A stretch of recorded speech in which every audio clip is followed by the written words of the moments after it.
कहानी की शुरुआत में हमें एक आइलैंड पर बने जेल को दिखाया जाता है जो चारों तरफ पानी से घिरा हुआ है और इस जेल से आज तक कोई भी कैदी फरार नहीं हो सका क्योंकि इस जेल में ऐसे कैदियों को रखा जाता है जिसे उम्र भर कैद हुई हो। और अब हमें दिखाया जाता है कि इस जेल में कुछ कैदियों को लाया जा रहा है जिनमें से एक कैदी का नाम एडमन है और एडमन को जेल के वार्डन के सामने पेश किया जाता है। तब एडमन जेल के वार्डन से कहता है कि मैं बेगुनाह हूँ, मुझे झूठे इल्जाम में यहाँ लाया गया है। जिस पर वार्डन जवाब देता है, मैं जानता हूँ तुम्हें फंसाया गया है, अगर तुमने सच में कोई जुर्म किया होता तो तुम्हें देश के अंदर ही किसी जेल में फेंक दिया जाता। यहाँ इतनी दूर इस जेल में सिर्फ उन लोगों को लाया जाता है जिनके खिलाफ कोई साजिश की गई हो। यह सुनकर एडमन को झटका लगता है और वो समझ जाता है कि वार्डन भी मुझे फंसाने वाले लोगों के साथ मिला हुआ है क्योंकि वार्डन को मेरी बेगुनाही का पता होने के बावजूद मुझे कैद में रख रहा है। वार्डन बहुत ही घटिया इंसान था। वो पहले एडमन को बुरी तरह से मारता है, फिर उसे जेल के एक सेल में बंद कर देता है। ये सेल काफी छोटा होता है जहाँ पर रोशनी के लिए एक छोटी सी खिड़की और एक लकड़ी का दरवाजा होता है। ये दरवाजा साल में सिर्फ एक बार खुलता था जब वार्डन बिना किसी बात के कैदियों को पीटने के लिए अंदर आता था और अपनी पिटाई से कैदियों को पता चल जाता था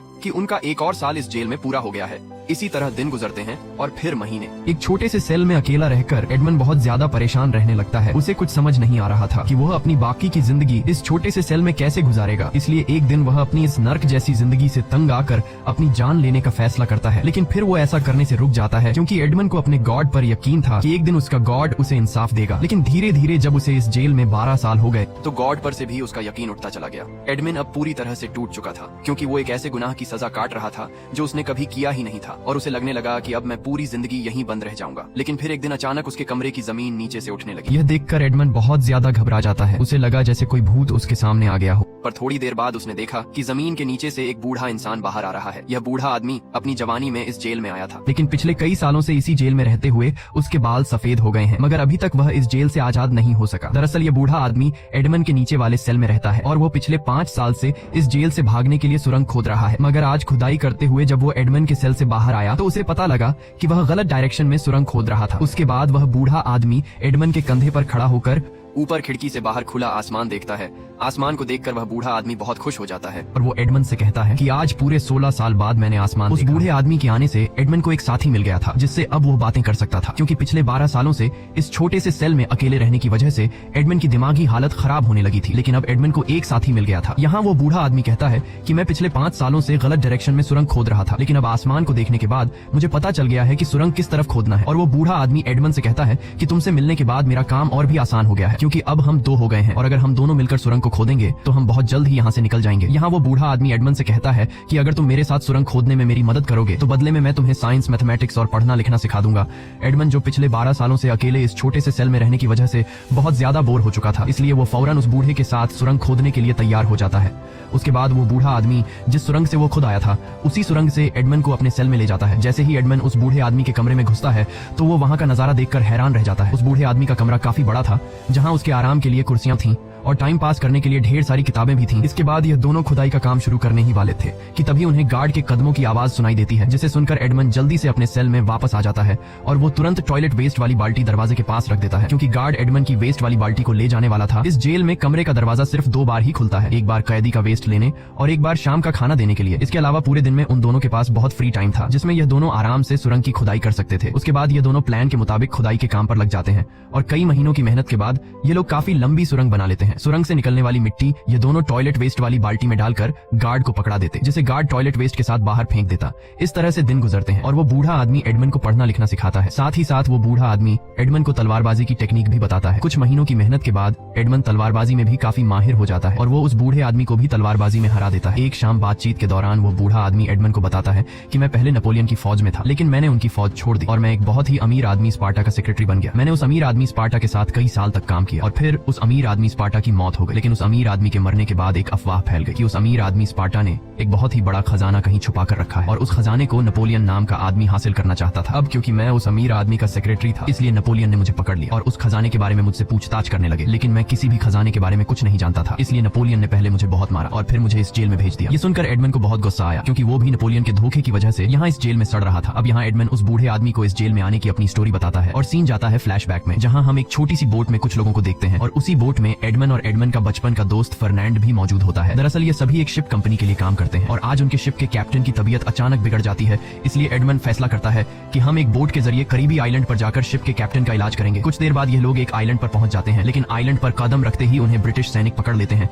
तभी वहां एक आदमी आता है जिसका नाम नेपोलियन है और यही वो आदमी है जिसने जेल में मौजूद उस बूढ़े आदमी को खजाने का पता न बताने पर जेल में डाल दिया था। नेपोलियन एक वक्त पर फ्रांस का राजा रह चुका था, लेकिन अब उसे गद्दारी की वजह से बादशाहत की कुर्सी से हटाकर इस आइलैंड पर कैद कर दिया गया था और यह सभी ब्रिटिश सैनिक नेपोलियन पर नजर रखने के लिए इस आइलैंड पर तैनात थे ताकि नेपोलियन अपने साथियों से कांटेक्ट न कर पाए। ब्रिटिश सैनिक एडमंड और फर्नांड को इसलिए पकड़ लेते हैं क्योंकि उन्हें लग रहा था कि यह दोनों नेपोलियन के खबरी हैं, लेकिन नेपोलियन ने ब्रिटिश सैनिकों से साफ कह दिया कि यह मेरे आदमी नहीं है, चाहो तो तुम लोग इन दोनों को मार दो। उसके बाद ब्रिटिश सैनिक उनसे पूछते हैं कि तुम दोनों कौन हो। तब एडमंड बताता है कि हम दरअसल एक मर्चेंट शिप कंपनी के वर्कर हैं और हमारे शिप के कैप्टन की तबीयत काफी ज्यादा बिगड़ गई है, इसलिए हम यहाँ सिर्फ अपने शिप के कैप्टन के इलाज के लिए इस आइलैंड पर आए हैं। ये सुनकर ब्रिटिश सैनिक उन दोनों को छोड़ देते हैं। तब नेपोलियन अपने फायदे के लिए उनके शिप के कैप्टन को अपने रूम में ले जाता है और वहाँ वो डॉक्टर को बुलाकर शिप के कैप्टन का इलाज कर देता है। ये देखकर एडमंड नेपोलियन से काफी खुश हो जाता है और वो सोचता है कि नेपोलियन एक बहुत ही अच्छा इंसान है, लेकिन असल में नेपोलियन ये सब कुछ अपने फायदे के लिए कर रहा था। कुछ देर बाद नेपोलियन एडमंड को अपने पास बुलाता है और उससे कहता है कि जिस तरह तुमने अपने कैप्टन की जान बचाने की कोशिश की है, मैं तुम्हारे इस काम से काफी इंप्रेस हुआ हूँ। फिर उसने एडमंड को एक लेटर दिया और बताया कि यह लेटर तुम्हें मेरे खास दोस्त क्लेरियन तक पहुंचाना है। एडमंड लेटर लेने से घबरा रहा था, पर नेपोलियन ने कहा कि इसमें ऐसी कोई भी चीज नहीं है जिससे तुम पर मुसीबत आए। साथ ही नेपोलियन एडमंड से कहता है कि इस लेटर के बारे में तुम किसी को मत बताना। लेकिन जब नेपोलियन एडमंड को लेटर दे रहा था, तब एडमंड का दोस्त फर्नांड चुपके से यह सब देख रहा था। जब एडमंड वापस अपने कमरे में आया तो उसने फर्नांड को लेटर के बारे में कुछ भी नहीं बताया। रात को यह दोनों ढेर सारी बातें करते हैं और एडमंड फर्नांड का हर जगह उसका साथ देने के लिए शुक्रिया अदा करता है। तब फर्नांड एडमंड को शतरंज का एक राजा देकर कहता है, जरूरी नहीं कि मैं हमेशा तुम्हारा साथ दूं। अगली सुबह उन्हें खबर मिली कि उनके कैप्टन की जान नहीं बच पाई। ये सुनकर एडमंड को काफी अफसोस होता है और अब एडमंड और उसका दोस्त दोनों बोर्ड में अपने शिप के कैप्टन की लाश रखकर शहर आते हैं और सीधे उस शिप कंपनी में जाते हैं जहां पर यह लोग काम करते थे। जहां उनकी टीम का एक सीनियर साथी जिसका नाम रेड है, वो एडमंड की शिकायत करता है और शिप कंपनी के मालिक से कहता है कि एडमंड ने मेरी बात न मानते हुए कैप्टन को एक बोट के जरिए एक आइलैंड पर ले जाने का फैसला किया। तब कंपनी का मालिक एडमंड से पूछता है कि क्या यह सच है, जिस पर एडमंड हाँ में जवाब देता है और कहता है कि मैं कैप्टन को मरते हुए नहीं छोड़ सकता था, इसीलिए मैंने यह कदम उठाया। यह सुनकर कंपनी का मालिक एडमंड से काफी खुश हो जाता है और वो रेड से कहता है कि असल में तुम्हें यह कदम उठाना चाहिए था क्योंकि तुम जहाज के सीनियर थे, लेकिन तुम जहाज के सीनियर होने के बावजूद भी अपनी जान बचा रहे थे। कंपनी का मालिक एडमंड की ईमानदारी और बहादुरी से खुश होकर एडमंड को जहाज का नया कैप्टन बना देता है, लेकिन वहाँ मौजूद रेड एडमंड के कैप्टन बनने से खुश नहीं था क्योंकि कैप्टन की मौत के बाद अगला कैप्टन उसे बनना चाहिए था और रेड गुस्से में वहाँ से चला जाता है। जहाज का कैप्टन बनने की खुशी में एडमंड सीधे अपनी गर्लफ्रेंड मर्सिडीज के पास जाता है और उसे अपने कैप्टन बनने की बात बताकर शादी के लिए प्रपोज कर देता है। वहीं पर फर्नांड भी मौजूद होता है।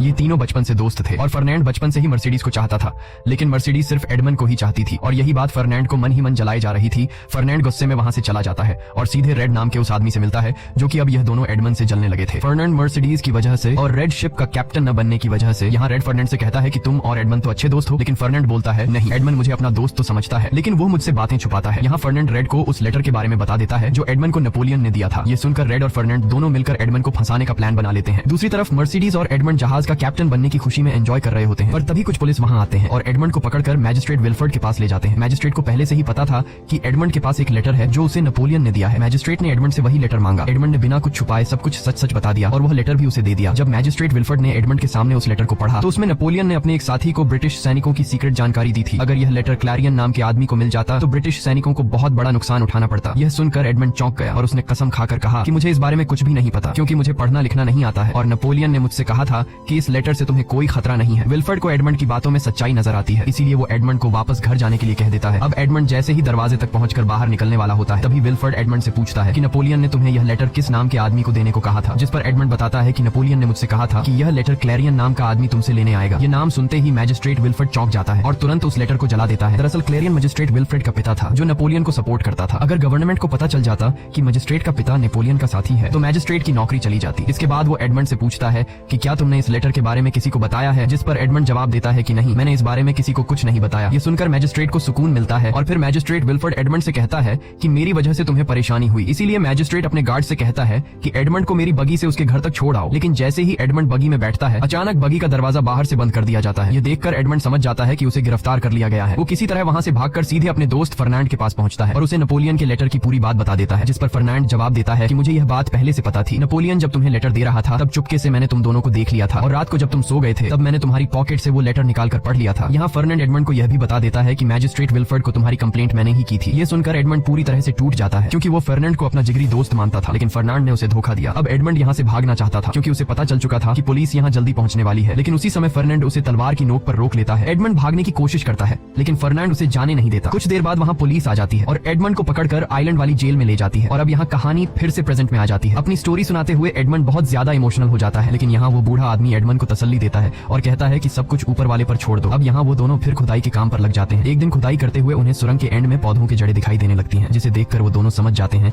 कि अब वो दोनों बाहर निकलने के काफी करीब हैं। यह बात जानकर दोनों की खुशी का ठिकाना ही नहीं था, लेकिन जल्द ही कुछ ऐसा हुआ कि उनकी खुशी मिट्टी में मिल गई। सुरंग तेजी से हिलने लगी और फिर जोरदार आवाज के साथ बहुत सारे पत्थर और मिट्टी उनके ऊपर गिर पड़े, जिनके नीचे वो बूढ़ा आदमी दब गया। एडमंड जल्दी से उस जगह से पत्थर हटाता है और वो बूढ़े आदमी को बाहर निकालता है, लेकिन एक बहुत भारी पत्थर उस बूढ़े आदमी के पीठ पर गिरने की वजह से वो बूढ़ा आदमी बुरी तरह से घायल हो चुका था और अब वो बूढ़ा आदमी अपनी जिंदगी की आखिरी सांसें ले रहा था। वो मरने से पहले एडमंड से कहता है कि मैंने खजाने के बारे में तुमसे झूठ कहा था, मुझे खजाने के बारे में पता है। वो बूढ़ा आदमी एडमंड को एक नक्शा देकर खजाने की असली जगह बता देता है। मरने से पहले वो बूढ़ा आदमी एडमंड से वादा लेता है कि तुम इस खजाने का हमेशा अच्छाई के लिए इस्तेमाल करोगे। थोड़ी देर बाद ही वो बूढ़ा आदमी मर गया। उस बूढ़े आदमी के मौत से एडमंड काफी ज्यादा उदास हो गया, क्योंकि अब एक बार फिर से एडमंड अकेला हो गया था। कुछ देर बाद उस बूढ़े आदमी के सेल के पास एक गार्ड खाना देने आया। वहाँ एडमंड भी मौजूद था। अब पकड़े जाने के डर से एडमंड जल्दी से दीवार के पीछे छुप गया। गार्ड ने दरवाजे के बाहर से आवाज लगाई, पर अंदर से कोई जवाब नहीं मिला। जब वो गार्ड चेक करने अंदर आया तो उसने देखा कि वो बूढ़ा आदमी मर चुका है। ये देखकर वो अपने सीनियर को बुलाने के लिए चला गया। अब यहाँ एडमंड को वापस अपने सेल में जाने का मौका मिल गया और वो जल्दी से अपने सेल में चला गया। कुछ देर बाद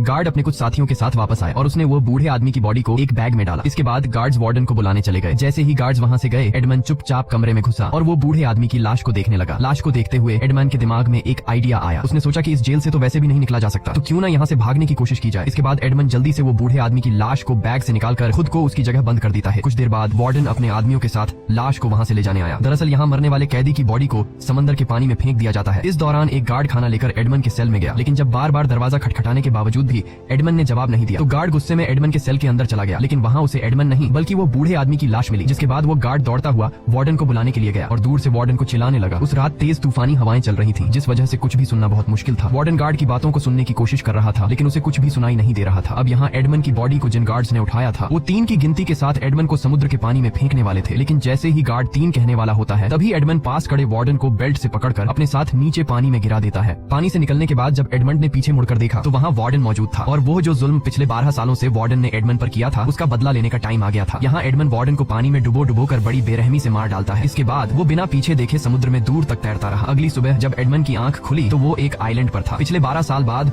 खुले आसमान में आजादी की सांस लेने के बाद एडमंड काफी खुश हो जाता है। खुशी के मारे वो पागलों की तरह यहाँ वहाँ भागने लगता है, लेकिन उसकी खुशी कुछ ही देर की मेहमान थी। तभी वो देखता है कि कई सारे लोग उसे देख रहे हैं। दरअसल ये सभी समुद्री लुटेरे थे और ये सभी लुटेरे यहाँ अपने एक साथी को मारने आए होते हैं जिसने लुटेरों के सरदार को धोखा दिया था। वो लुटेरे एडमंड को पकड़ लेते हैं और लुटेरों का सरदार एडमंड से कहता है कि मैं तुम्हें जिंदा छोड़ दूंगा, लेकिन एक शर्त पर, तुम्हें हमारे एक गद्दार साथी के साथ लड़ना होगा जिसे हम वैसे भी मारने वाले थे। अगर ये हमारा साथी जेकब तुमसे जीत गया तो वो हमारी टीम में वापस शामिल हो जाएगा, लेकिन अगर तुम जीत गए तो हम तुम्हें छोड़ देंगे। अब यहाँ एडमंड के पास कोई दूसरा रास्ता नहीं था, क्योंकि अगर वो इनकार करता तो लुटेरे उसे मार देते। इसलिए एडमंड जेकब से लड़ने के लिए मान जाता है। जल्द ही दोनों के बीच मुकाबला शुरू हुआ। जेकब तलवारबाजी में काफी माहिर था, लेकिन एडमंड के सामने वो ज्यादा देर तक टिक नहीं पाया, क्योंकि एडमंड ने यह सारी टेक्निक उस बूढ़े उस्ताद से सीखी थी। आखिर में एडमंड जेकब पर वार करके उसे जमीन पर गिरा देता है, लेकिन एडमंड उसे मारता नहीं और एडमंड लुटेरों के सरदार से कहता है कि हम दोनों तुम्हारे लिए काम करेंगे, इस तरह से तुम्हारी टीम और भी मजबूत हो जाएगी और मैं जेकब की जिम्मेदारी लेता हूँ कि आज के बाद यह तुम्हें कभी धोखा नहीं देगा। एडमंड की बात लुटेरों के सरदार को ठीक लगती है और लुटेरों का सरदार एडमंड की रहमदिली से काफी इंप्रेस हो जाता है। यहाँ जेकब भी कसम खाता है कि आज के बाद मैं अपनी पूरी जिंदगी तुम्हारी गुलामी करूंगा। इसके बाद ये सभी शिप के जरिए फ्रांस की तरफ निकल पड़ते हैं। रास्ते में लुटेरों का सरदार एडमंड के लंबे बाल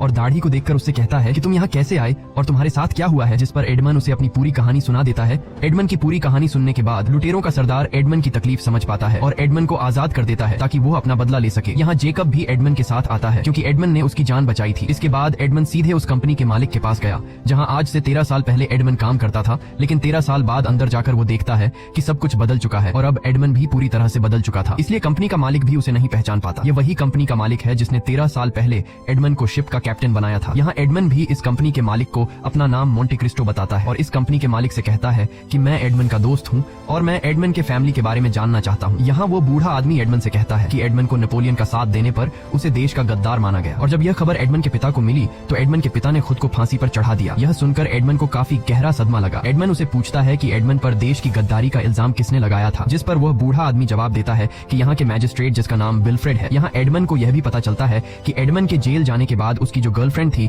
उसे एडमंड के बचपन के दोस्त फर्नांड ने उससे शादी की। अगली सुबह एडमंड और जेकब एक नाव में बैठकर उस तरफ निकल पड़े जहाँ मैप में खजाने का निशान बना हुआ था। मैप को फॉलो करते हुए ये दोनों एक आइलैंड पर पहुंच जाते हैं। अब आइलैंड काफी बड़ा था, इसलिए उन्हें खजाना ढूंढने में मुश्किल हो रही थी, लेकिन जब ये लोग आइलैंड के बिल्कुल बीच वाले हिस्से में पहुंचे तो वहाँ उन्हें एक तालाब दिखाई देता है और एडमंड एडमन उस तालाब में कुछ देख लेता है। एडमन जब पानी में जंप मारता है तो उसे वहाँ पर खजाना मिल जाता है। एडमन ने जैसे ही एक संदूक खोला तो चमचमाता हुआ सोना दिखाई दिया। यह देखकर जेकब खुशी से झूम उठा और उन्होंने जितना हो सके उतना सोना बोट में भर लिया। लेकिन वहाँ और भी सोने से भरी हुई संदूकें थीं और पूरे खजाने को ले जाने के लिए उन्हें एक बड़े जहाज की जरूरत थी। लेकिन खजाना पाने के बावजूद भी एडमन खुश नहीं था। तब जेकब एडमन से कहता है कि तुम्हें और क्या चाहिए, अब तो तुम दुनिया के सबसे अमीर इंसान बन गए हो। जिस पर एडमन जवाब देता है कि मुझे बदला लेना है, इस दौलत को मैं सिर्फ अपने बदले के लिए इस्तेमाल करूंगा। और यहाँ आता है कहानी में सबसे बड़ा ट्विस्ट। सबसे पहले एडमन अपना नाम बदलता है और अपना नाम रखता है काउंट ऑफ मोंटे क्रिस्टो। इसके बाद एडमन ने एक बड़ा आलीशान घर खरीदा और अपने आप को फ्रांस के एक नए रईस के रूप में सबके सामने पेश किया। साथ ही उसने अपने आसपास के बाकी रईस लोगों को भी अपने शानदार घर में एक पार्टी के लिए बुलाया। एडमन के लाइफस्टाइल को देखकर पूरे फ्रांस में लोग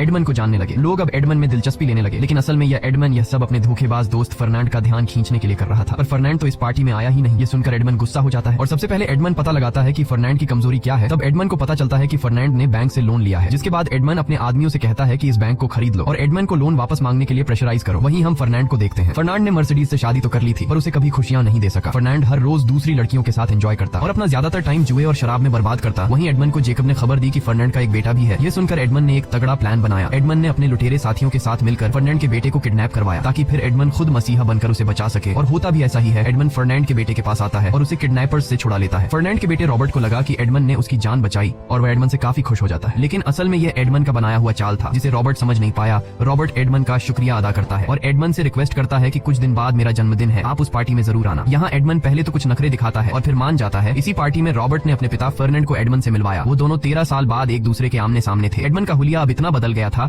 कि फर्नांड उसे पहचान नहीं पाया। लेकिन मर्सिडीज ने जैसे ही एडमन को देखा उसे एक अजीब सा एहसास हुआ और वो समझ नहीं पाई कि यह है कौन। पर उसे एडमन का चेहरा जाना पहचाना लग रहा था। यहाँ मर्सिडीज एडमन का शुक्रिया अदा करती है उसके बेटे की जान बचाने के लिए। इसके बाद एडमन फर्नांड से मर्सिडीज के साथ डांस करने की इजाजत मांगता है तो फर्नांड उसे इजाजत दे देता है। डांस करते हुए मर्सिडीज एडमन से कहती है कि मुझे तुम्हारा चेहरा किसी की याद दिलाता है जिससे मैं बहुत ज्यादा प्यार करती थी। तब मोंटे क्रिस्टो यानी कि एडमन उससे पूछता है कि वो आदमी अब कहाँ है। तब मर्सिडीज जवाब देती है कि वो मर चुका है। डांस करने के बाद एडमन अपने काम पर लग जाता है लेकिन मर्सिडीज की नजर एडमन पर होती है और जब एडमन खास तरीके से अपने बालों को घुमाता है तो मर्सिडीज उसे फौरन पहचान लेती है क्योंकि यह एडमन की पुरानी आदत थी। कुछ देर बाद यहाँ मैजिस्ट्रेट विलफोर्ड भी आ जाता है। ये वही आदमी था जिसने नेपोलियन के झूठे इल्जाम में एडमन को जेल भेजा था। एडमन ये जानता था कि फर्नांड को पैसों की सख्त जरूरत है, इसलिए मौके का फायदा उठाते हुए एडमन सीधा फर्नांड और विलफोर्ड के पास जाता है और उन दोनों के सामने बढ़ा चढ़ाकर बोलने लगता है कि मुझे एक जगह बहुत ही बड़ा खजाना मिला है और कल मेरा ढेर सारा सोना जहाज के जरिए आने वाला है। एडमन विलफोर्ड से कहता है कि तुम एक मैजिस्ट्रेट हो और मैं जानता हूँ कि यहाँ की पुलिस तुम्हारे कंट्रोल में है, इसलिए तुम बड़ी आसानी से पुलिस के पकड़े जाने से पहले ही मेरा सोना बचा लोगे। इसके बाद एडमन फर्नांड से कहता है कि सोने को मेरे घर तक पहुंचाने की जिम्मेदारी तुम्हारी है और इस काम के बदले में तुम दोनों को तुम्हारे हिस्से का सोना दे दूंगा। ये सुनकर विलफोर्ड और फर्नांड बहुत खुश हो जाते हैं और ये काम करने के लिए मान जाते हैं। एडमन की बातें सुनने के बाद विलफोर्ड ने फर्नांड के साथ मिलकर एक प्लान बनाया जिसमें वो एडमन का खजाना यहाँ आने से पहले ही लूट लेंगे और फिर सारा सोना हमारा हो जाएगा। यहाँ फर्नांड कहता है कि इस काम को अंजाम देने के लिए एक आदमी है जो हमारी मदद कर सकता है। दरअसल फर्नांड रेड की बात कर रहा था। यह वही रेड है जो आज से 13 साल पहले एडमन के शिप का कैप्टन बनने से खुश नहीं था और अब वही 3 लोग फिर से मिल चुके थे जो 13 साल पहले एडमन को झूठे केस में फंसाकर जेल भेज चुके थे। लेकिन अब उन्हें पता नहीं था कि एडमन ने जानबूझकर उन तीनों को इकट्ठा किया है। पार्टी खत्म होने के बाद मर्सिडीज चुपके से एडमन की घोड़ा गाड़ी में आई और रोते हुए बोली कि मुझे पता है तुम एडमन हो क्योंकि मेरी आंखें धोखा नहीं खा सकती। जिस पर एडमन ने जवाब दिया कि कौन सा एडमन जिसके मरने के 1 महीने बाद तुमने शादी कर ली, मैं वो एडमन नहीं हूँ और वो एडमन अब मर चुका है। दरअसल एडमन आज भी मर्सिडीज से प्यार करता था लेकिन एडमन को डर था कि यह सच इस बदले के प्लान को बिगाड़ ना दे, इसीलिए एडमन मर्सिडीज को अपनी बग्घी से उतार देता है। अगले दिन हम देखते हैं कि रेड ने एडमन का सोने से भरा हुआ जहाज लूट लिया है लेकिन उसे पता नहीं था कि एडमन पुलिस के साथ उसका पहले से ही इंतजार कर रहा है और तभी वहाँ पुलिस आकर रेड को अरेस्ट करने लगती है। अब जैसे ही रेड वहाँ से भागने वाला होता है तब उसके सामने एडमन आ जाता है और एडमन उसके गले में रस्सी का फंदा डाल देता है। रेड को मारने से पहले एडमन उसे अपना चेहरा दिखा देता है ताकि उसे याद तो आ जाए कि वो किस गुनाह के लिए मरा है। अब एडमन का अगला टारगेट था मैजिस्ट्रेट विलफोर्ड क्योंकि मैजिस्ट्रेट विलफोर्ड के एडमन पर गद्दारी के इल्जाम की वजह से एडमन के पिता ने अपनी जान ले ली थी और साथ ही साथ एडमन को पिछले 13 सालों से जेल में रहना पड़ा। इसके बाद एडमन सीधा मैजिस्ट्रेट विलफोर्ड के पास जाता है और उसे कहता है कि क्या तुमने मुझे पहचाना। तब विलफोर्ड उसे पहचानने से इनकार कर देता है जिसके बाद एडमन उसे अपनी सारी सच्चाई बताकर कहता है कि मैं एडमन हूँ जिसे तुमने आज से 13 साल पहले एक झूठे केस में फंसाया था। बातों ही बातों में एडमन मैजिस्ट्रेट विलफोर्ड से सारी सच्चाई उगलवा लेता है। मैजिस्ट्रेट विलफोर्ड कहता है कि हाँ, मैंने ही तुम्हें फंसाया था और मैंने अपने पिता को बचाने के लिए तुम पर गद्दारी का इल्जाम लगाकर तुम्हें जेल भेजा। विलफोर्ड एडमन से कहता है कि तुम कुछ भी नहीं कर सकते क्योंकि तुम्हारे पास मेरी इन बातों का कोई भी सबूत नहीं है। ये सुनकर एडमन मुस्कुराता है और तभी पीछे से पुलिस कमरे में आ जाती है जिन्होंने चुपचाप विलफोर्ड की सारी बातें सुन ली थी। अब पुलिस विलफोर्ड को पकड़कर वैसे ही बग्घी में बंद करने लगती है जिस तरह की बग्घी में उसने एडमन को जेल में भेजा था। लेकिन उस बग्घी में एडमन ने विलफोर्ड के लिए एक गन रखी थी। विलफोर्ड को जैसे ही वो गन मिलती है वो गन उठाकर खुद को शूट करने लगता है लेकिन लेकिन उसमें गोली नहीं होती। तब एडमन उसके पास आता है और उसे कहता है कि मैं तुम्हें इतनी आसान मौत नहीं दूंगा। जिसके बाद एडमन विलफोर्ड को उसी जेल में भेज देता है जिसमें एडमन ने 13 साल गुजारे थे। दूसरी तरफ हम फर्नांड को देखते हैं जो भागने की तैयारी कर रहा होता है क्योंकि उस पर बैंक का ढेर सारा लोन चढ़ चुका होता है और उसने रेड और मैजिस्ट्रेट विलफोर्ड के साथ मिलकर मोंटे क्रिस्टो यानी कि एडमन का सोना चुराने की कोशिश की थी। यहाँ फर्नांड मर्सिडीज से कहता है कि तुम भी मेरे साथ चलो, लेकिन मर्सिडीज उसके साथ चलने से साफ मना कर देती है। फर्नांड कहता है ठीक है तुम्हारी मर्जी, लेकिन मैं अपने बेटे रॉबर्ट को ले जाऊंगा। जिस पर मर्सिडीज उसे बताती है कि रॉबर्ट उसका बेटा नहीं बल्कि एडमन का बेटा है। मर्सिडीज कहती है कि यही वजह थी कि एडमन की मौत के बाद मैं इतनी आसानी से तुमसे शादी करने के लिए तैयार हो गई। ये सुनकर फर्नांड को बहुत गुस्सा आता है और वो अकेला ही निकल पड़ता है। वो सीधा उस जगह पर जाता है जहाँ पर उन्होंने एडमन का खजाना चुरा कर छुपाया था। लेकिन वहाँ जब फर्नांड संदूक खोल कर देखता है तो संदूक में सोने की जगह मिट्टी रखी होती है और जब फर्नांड दूसरा संदूक खोलता है तो उसमें एक शतरंज का राजा रखा होता है। यह वही शतरंज का राजा था जो कभी फर्नांड ने एडमन को दिया था और यह देखकर फर्नांड समझ जाता है कि एडमन अभी भी जिंदा है। तभी पीछे से एडमन भी आ जाता है और एडमन अपने पुराने रूप में होता है, जिसे देखकर फर्नांड उसे पहचान लेता है कि मैं जिसे मोंटे क्रिस्टो समझ रहा था वो असल में एडमन है। इसके बाद उन दोनों के बीच फाइट हो जाती है और बड़ी आसानी से एडमन फर्नांड की तलवार नीचे गिरा देता है और जैसे ही एडमन फर्नांड को मारने वाला होता है तभी बीच में फर्नांड का बेटा रॉबर्ट आ जाता है और कहता है कि मैं अपने पिता को ऐसे मरने नहीं दूंगा। मौके का फायदा उठाते हुए फर्नांड जल्दी से अपनी बंदूक में गोली भर लेता है। तभी मर्सिडीज भी वहाँ पहुंच जाती है और वो अपने बेटे रॉबर्ट से कहती है कि तुम्हारा पिता फर्नांड नहीं बल्कि एडमन है। यह सुनकर एडमन और रॉबर्ट दोनों हैरान रह जाते हैं। मर्सिडीज बताती है कि आज से 13 साल पहले जब मैं एडमन के साथ रिलेशन में थी तब एडमन के जेल जाने से 1 महीने पहले मैं प्रेग्नेंट थी और यही वजह थी कि मैंने एडमन के जेल जाने के बाद फौरन फर्नांड से शादी कर ली, क्योंकि अगर उस वक्त मैं फर्नांड से शादी नहीं करती तो बिना हस्बैंड के प्रेग्नेंट होने पर लोग मुझे बहुत बुरा भला कहते। ये सुनकर एडमन बहुत खुश हो जाता है क्योंकि उसे मर्सिडीज और उसका बेटा वापस मिल जाते हैं। अब यहाँ एडमन फर्नांड से कहता है कि तुम यहाँ से चले जाओ, मैंने तुम्हें माफ कर दिया। लेकिन फर्नांड कहाँ मानने वाला था। वो एडमन से कहता है कि मेरी बंदूक में एक ही गोली है और इस एक गोली से मैं तुम्हें ऐसी जगह मारूंगा जहाँ तुम्हें बहुत तकलीफ होगी। ये कहकर फर्नांड अपनी बंदूक मर्सिडीज पर तान देता है और जैसे ही फर्नांड मर्सिडीज को मारने वाला होता है तभी जेकब तेजी से फर्नांड की तरफ चाकू फेंकता है जिससे फर्नांड का निशाना चूक जाता है और गोली मर्सिडीज के कंधे पर जा लगती है। अब फर्नांड वहाँ से भागने लगता है क्योंकि उसकी बंदूक में एक ही गोली थी। तब एडमन भी उसका पीछा करता है और उन दोनों के बीच फाइट होने लगती है। ये फाइट काफी देर तक चलती है लेकिन आखिर में एडमन फर्नांड को मार देता है। अपने बदले की आग बुझाने के बाद एडमन अपनी वाइफ मर्सिडीज और अपने बेटे रॉबर्ट को लेकर उसी आइलैंड पर जाता है जहाँ की एक जेल में उसने 13 साल गुजारे थे। वहाँ एडमन अपने बूढ़े मास्टर को याद करता है और अपने मास्टर की इच्छा के मुताबिक तलवार वहीं छोड़कर कसम खाता है कि आज के बाद मैं अपनी सारी दौलत अच्छे कामों में लगाऊंगा। सबसे पहले एडमन उस आइलैंड को खरीद लेता है और उस आइलैंड की जेल में मौजूद सभी कैदियों को आजाद करके जेल को हमेशा के लिए बंद कर देता है ताकि किसी को भी वो सब न सहना पड़े जो उसने खुद सहा। इसी के साथ ये कहानी खत्म हो जाती है। अगर आपको ये वीडियो अच्छी लगी हो तो हमारे चैनल को सब्सक्राइब और वीडियो को लाइक जरूर कीजिए।